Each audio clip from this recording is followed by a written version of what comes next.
Hello friends, welcome back to my channel. আজকে আমি easy chicken পকোড়ার recipe নিয়ে তোমাদের কাছে চলে এসেছি। চিকেনগুলোকে কিউব করে কাটা থাকলে তোমরা খুব ইজিভাবে এই রেসিপিটা বানাতে পারবে। চিকেনগুলোকে পরিষ্কার করে ধুয়ে নেওয়ার পর আমি 2 ঘন্টার জন্য ভিনিগারে ভিজিয়ে রেখেছিলাম, আর এক্সট্রা জলটাকে ভালো করে ছেঁকে একটা পাত্রে তুলে নিয়েছি।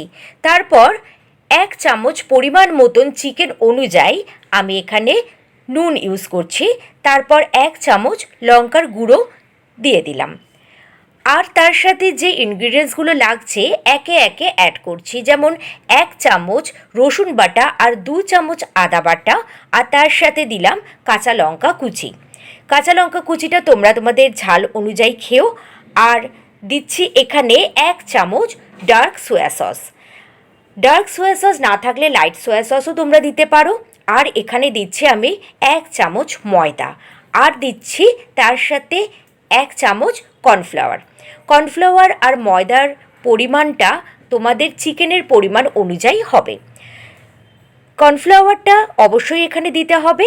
আর তার সাথে দিচ্ছি টমেটো সস, 1 চামচ টমেটো সস অ্যাড করে দিলাম।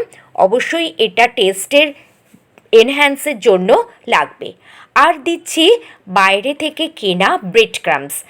ফ্রেশ ব্রেড ক্রাম্বসও তোমরা ইউজ করতে পারো। আমি এখানে 2 থেকে 3 চামচ ব্রেড ক্রাম্বস ইউজ করলাম। আর হোয়াইট অয়েল দিচ্ছি।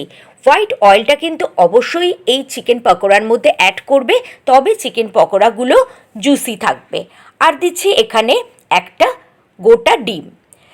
একটা চামচের সাহায্যে খুব ভালো করে এই ইনগ্রিডিয়েন্টসগুলো মিশিয়ে নিচ্ছি, যাতে প্রত্যেকটা চিকেনের গায়ে এই ইনগ্রিডিয়েন্টসগুলো ভালো করে মিশে যায়। আর অবশেষে দিচ্ছি কালো মরিচের গুঁড়ো। তারপর এটা আধ ঘন্টার জন্য ম্যারিনেট করতে রেখে দিলাম। এরপর সাদা তেলটা ভালো করে গরম হওয়া পর্যন্ত অপেক্ষা করে যখন দেখব যে অয়েলটা গরম হয়ে গেছে, তখন কিন্তু গ্যাসের ফ্লেমটাকে মিডিয়াম করে দিয়ে একে একে চিকেনগুলোকে এর মধ্যে ছেড়ে দেব। এই সময় গ্যাসের ফ্লেমটাকে যদি হাই হিটে রাখি, তাহলে কিন্তু চিকেন পকোড়াগুলো বাইরে থেকে লাল হয়ে যাবে আর ভেতরে কিন্তু কাঁচা থাকবে। চিকেন পকোড়াগুলোকে ক্রিস্পি করে ভাজার জন্য প্রথমে আমরা মিডিয়াম হিটে এটাকে ভেজে নেব, আর যখন এটা অর্ধেক ভাজা হয়ে যাবে তখন হাই হিটে ভেজে এটাকে তেল ঝরিয়ে তুলে নেব। তাহলেই একদম ক্রিস্পি চিকেন পকোড়া আমাদের সামনে রেডি। তাহলে কত সহজে এই চিকেন পকোড়া বাড়িতে বানানো যায় দেখে নিলে তো। সন্ধ্যার সময় অথবা কোনো গেস্ট এলে বা চটপটা খেতে ইচ্ছা হলে যে কোনো সময় বাড়িতে যদি চিকেন আনা থাকে, তাহলে কিন্তু চিকেন পকোড়া বানিয়ে নেওয়া খুবই ইজি।